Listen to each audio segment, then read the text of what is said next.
Hello नमस्कार माझ्या सर्व लाडक्या ताई आणि दादांना श्री स्वामी समर्थ. तुम्हा सर्वांना आजचा दिवस खूप छान जाऊ ही स्वामींच्या चरणी प्रार्थना.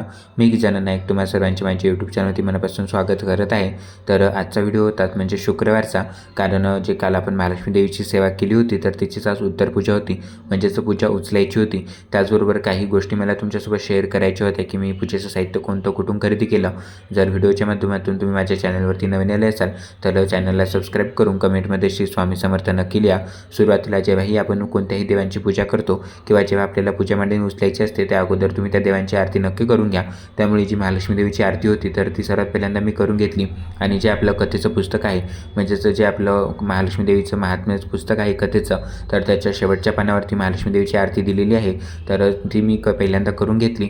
यानंतर पूजा उचलण्यासाठी मी सुरुवात केली. सुरुवातीला जेव्हा आपण पूजा उचलतो तर तेव्हा आपण आपल्या हातामध्ये थोड्याशा अक्षता घ्यायच्या आणि त्यानंतर देवी आईला क्षमा मागायची. तर सुरुवातीला मी म्हणजे तसंच केलं, थोड्याशा अक्षता मी माझ्या हातावर ठेवल्या आणि त्यानंतर देवी आईला मी क्षमा मागितली की देवी आई माझ्याकडून जर काही चूक झाली असेल तर मला क्षमा कर. आणि त्यानंतर त्या अक्षता आपल्याला सर्व पूजेवरती आपल्याला टाकायच्या आहेत आणि त्यानंतर आपण पूजा उचलण्यासाठी सुरुवात करू शकतो.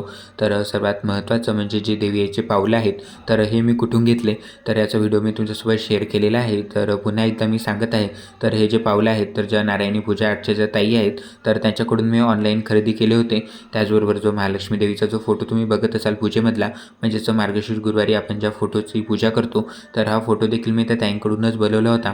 त्यानंतर जे पोथीचं पुस्तक आहे तर हे देखील मी त्या ताईंकडूनच बनवलं होतं. आणि जो तुम्ही कुंचम बघत आहात तर हा कुंचम देखील मी तो ताईंकडूनच बनवला होता. म्हणजेच मला जसं जमलं तर तसं मी ते साहित्य ऑनलाईन खरेदी केलेलं आहे. त्याचबरोबर जे तुम्ही देवी आईचे वस्त्र बघत असाल तर हे जे वस्त्र होते तर हे मी शीतल ताईंकडून बनवलेले आहेत. त्याचबरोबर जो मुखोटा तुम्ही देवी आईचा बघत असाल तर कोल्हापूरच्या महालक्ष्मी देवीचा जो मुखोटा आहे तर हा मुखोटा देखील मी ज्या शीतलताई आहेत तर त्यांच्याकडून बनवलेला आहे आणि याचा व्हिडिओ मी तुमच्यासोबत नक्की शेअर करेल. त्याचबरोबर जे गजांत लक्ष्मी तुम्ही आता बघितले तर हे गजांत लक्ष्मी म्हणजे जेव्हा मी स्वामी केंद्रामध्ये गेलो होतो तर तेव्हा मी तिथूनच घेतले होते. देवी आईचे पावलं ठेवण्यासाठी ज्या आसनाचा मी यूज केला होता पूजेमध्ये तर हे जे आसन आहे तर हे देखील मी नारायणी पूजा आर्टच्या ज्या ताई आहेत तर त्यांच्याकडूनच बनवले होते. आणि दुसरे देखील तुम्ही वस्त्र बघत असाल तर याच्यातले काही वस्त्र मी त्यांच्याकडून बनवलेले आहेत आणि काही वस्त्र म्हणजेच मी मार्केटमधून घेतले होते. तर आता पूजा उचलण्या अगोदर सर्वात पहिल्यांदा म्हणजे जेव्हाही आपण कोणती पूजा केलेली असते तर पूजेला पहिल्यांदा आपल्या हळदी कुंकू टाकून घ्यायचं आणि त्यानंतर आपल्याला ती पूजा उचलू शकतो. तर सुरुवातीला जे म्हणजेच पावलं होते तर ते मी पहिल्यांदा उचलून घेतले. त्यानंतर जी थोडीशी पूजेची मांडणी होती म्हणजे चौरंगावरची तर ती मी उचलून घेतली. यानंतर जो कुंचम होता तर कुंचममधले जे साहित्य असते तर ते आपल्याला म्हणजेच पूजा झाल्यानंतर ते सर्व साहित्य आपल्याला वेगवेगळं काढून ठेवावं लागतं. कारण जेव्हा आपण कुंचम सेवा करतो तर कुंचम सेवेमध्ये आपल्याला सर्व जी रत्न आहेत त्याचबरोबर कवड्या, गोमती चक्र, शंख हे सर्व साहित्य आपल्याला त्यामध्ये टाकायचं असतं. आणि त्यानंतर जेव्हा आपण कुंचम रिकामा करतो तर तेव्हा देखील हे साहित्य आपल्याला वेगवेगळं काढून ठेवायचं, जेणेकरून जेव्हा आपण पुढच्या वेळेस कुंचम सेवा करू तर तेव्हा आपल्याला ते मिळालं पाहिजे.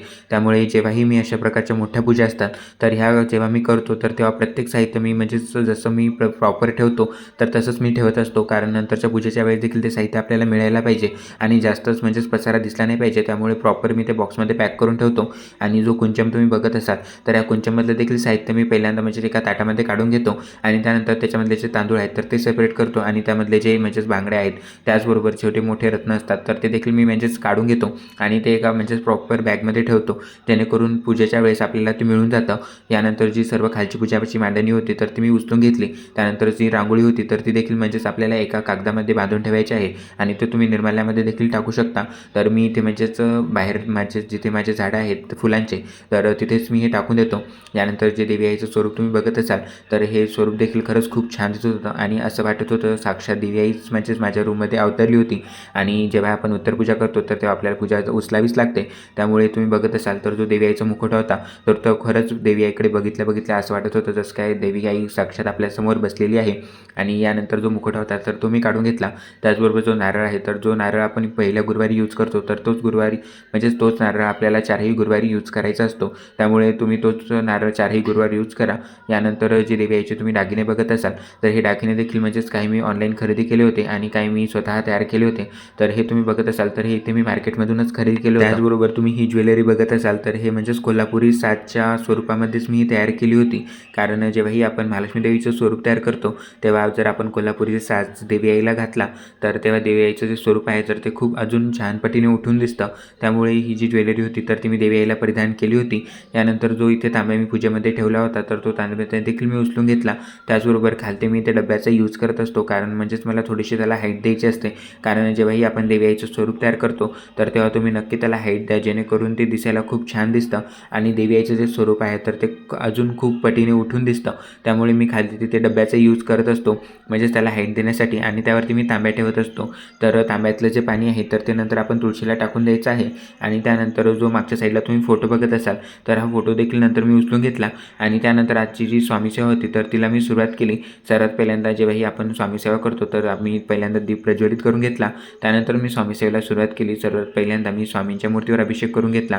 त्यानंतर ज्या पूजेमध्ये गणपती बाप्पा आणि महालक्ष्मी देवीची मूर्त्या मी म्हणजेच ठेवल्या होत्या तर त्यांना देखील मी अभिषेक करून घेतला.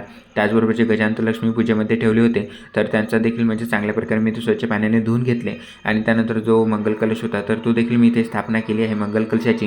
कारण मंगळवारी आणि शुक्रवारी अशा 2 दिवशी आपण मंगल कलशाची स्थापना आपल्या देवघरामध्ये करू शकतो. आणि जर तुम्ही मंगल कलशाची स्थापना तुमच्या देवघरामध्ये केली नसेल तर नक्की आवर्जून करा, कारण प्रत्येक शुभ कार्यामध्ये आपण मंगल कलशाची स्थापना करत असतो. आणि आपल्या देवघरामधला जो मंगल कलश आहे तर तो आपल्या कुलदेवीच्या नावाने आपण ठेवत असतो. त्यामुळे जर तुमच्या घरामध्ये नसेल तर नक्की तुम्ही आवर्जून ठेवा. यानंतर स्वामीची जी सेवा होती तर ती आता माझी तुम्ही बघत असाल तर आता सर्व जी सेवा होती तर ती माझी चालूच होती. त्याचबरोबर जे फोटो होते तर ते देखील मी स्वच्छ करून ठेवले. महालक्ष्मी देवीची मूर्ती तुम्ही माझ्या देवघरामध्ये बघत आहात तर ही महालक्ष्मीची मूर्ती ठेवण्यासाठी मी खालती ते छोट्या चौरंगाचा यूज करत असतो.